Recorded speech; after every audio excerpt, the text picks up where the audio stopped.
Sa mga katik vloggers, mga subscribers, bago tsaka luma, mga supporters, mga dumaan, dumalaw at bumisita sa channel, lahat ng mga viewers, secret viewers at silent viewers, magandang araw. So ngayon ang topic natin ay tungkol dito sa isang ginawa natin na ni-revive natin na isang napakalumang Sharp stereo. CD cassette siya.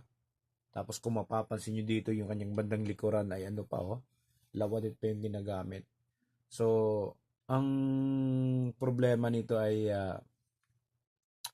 walang display, walang sound, at medyo ano na siya, hindi na gumagana yung kanyang CD tapos yung cassette. At tiningnan natin noon, napakaraming sira. Sira yung chips niya sa may EQ, tapos yung switching IC niya sira din, yung 4066 yata yon. Tapos malabo na yung kanyang display. Kung napapansin nyo, medyo lumatak na. Kaya hindi na rin maganda kung ito pa rin yung gagamitin natin. Wala siyang sound dahil sira na rin yung kanyang hybrid IC, Sticky 4132.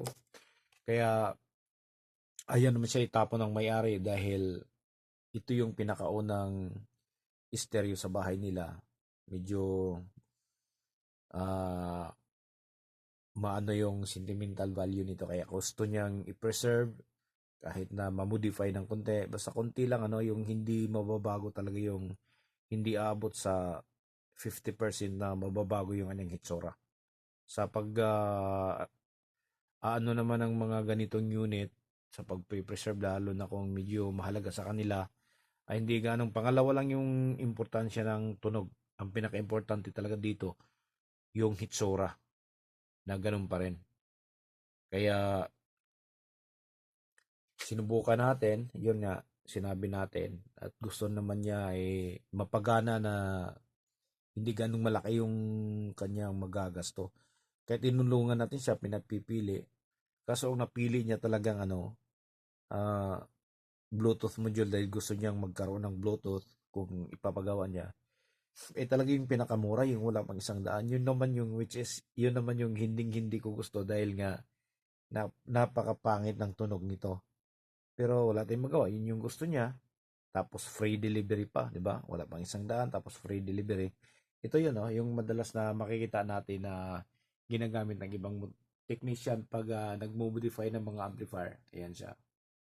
Okay, so natapos na natin yung ikabit. Ang gagawin na lang natin dito ay tatakpan natin siya hanggang dito, no? Ayan siya, dito. Tatakpan natin to. Tapos ito rin, tatakpan natin dito. So USB hanggang dyan sa may USB. Tatakpan natin, sa sarado natin yan dito. Ayan. Para maganda tingnan. Para makikita yung display na lang niya. Tapos yung mga button. Tapos yung mga socket. Yung mga input. Yung sa TF card, USB, tapos auxiliary. Yun na lang yung makikita. Okay, ito yung kanyang hitsura. Tingnan nyo ng maigi. Ayan. So lumang-luma na siya. Okay? Lumang-luma na. Ayan. So ang ginawa natin, tinulungan na lang natin siya para hindi siya magagastuhan. Meron naman tayong lumang solid state amplifier. Ito, nakikita nyo to sa ibang video. Ito yung mga nire-review natin dati. Ayan. So kinabit ko na lang dito, binaklaks ko yung buong power supply dahil nga hindi naman magmamatch yung transformer. Ayan. So nagkabit din tayo ng panibagong transformer para dito. Tapos itong SMPS na to, ito yung nagsusupply doon sa ating Bluetooth module. Bakit nga hindi ako kumukuha dito? Pwede naman. So hindi ko kumukuha dito dahil meron akong madalas maririnig na ugong kapag sa linear power supply tayo kumukuha. Kahit nagagamitan pa natin ng 78 series na power supply. So kung gagamit naman tayo ng LM317, medyo mas mataas yung amperahe at medyo mas malinis siya. Kaso, gagawa na naman tayo ng panibagong circuit tapos gagastos naman yung may-ari. Kaya ito na lang, may mga luma tayong SMPS dito na magandang klase. Ito na yung ginamit natin. Tapos preamp. Okay? Ayan. Ganun na rin yung ginawa natin. So, ang original power ng nito, amplifier niya, 4132 ay nasa 30 watts per channel lang.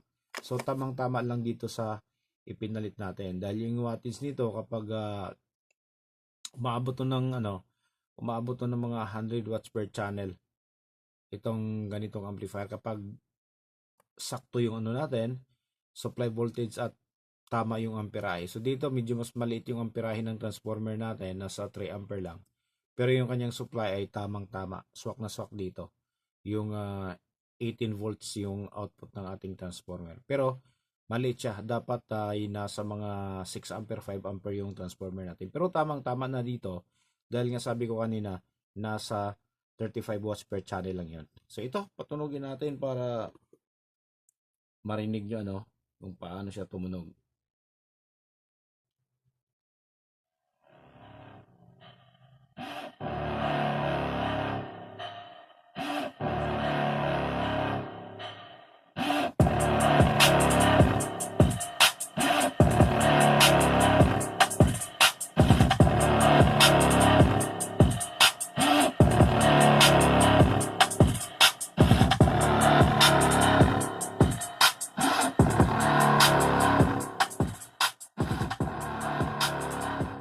Okay? So ayan, maayos tumunog, di ba? So nasa mga yun nga, nasa mga 95-98% na yun tapos natin. Kaya konting linis-linis na lang, lilinisin natin to. Ayan, papakinisin natin. Pati yung takip, tatanggalan natin ng alikabok. Okay? So saka natin ibibigay sa kanya. So yung sisingilin natin dito ay yung halaga lang nito. Ayan, so wala nang labor, hindi na tayo sisingil ng labor, hindi na tayo sisingil sa transformer, hindi na tayo sisingil sa preamp at sa SMP supply natin. Okay? Wala na ring labor kasi kapitbahay, kamag-anak at kaibigan yung may-ari nito. So para sa mga gustong mag-restore ng kanilang mga lumang stereo, so pwede kayo mag-comments down below at tutulungan natin kayo kung papaano para wag lang matapon mag-recycle tayo, wag lang matapon yung mga gamit nyo. So kayo yung desisyonin natin kung ano yung gusto nyo, yung mamahalin o yung mumurahin yung gagamitin para sa mga lumang stereo nyo.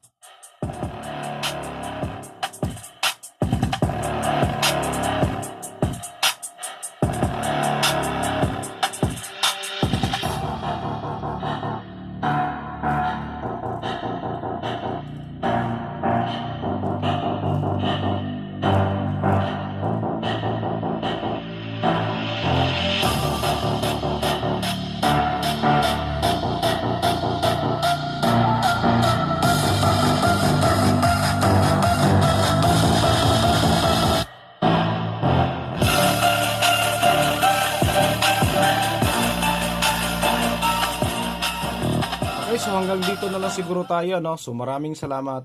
God bless at bye-bye.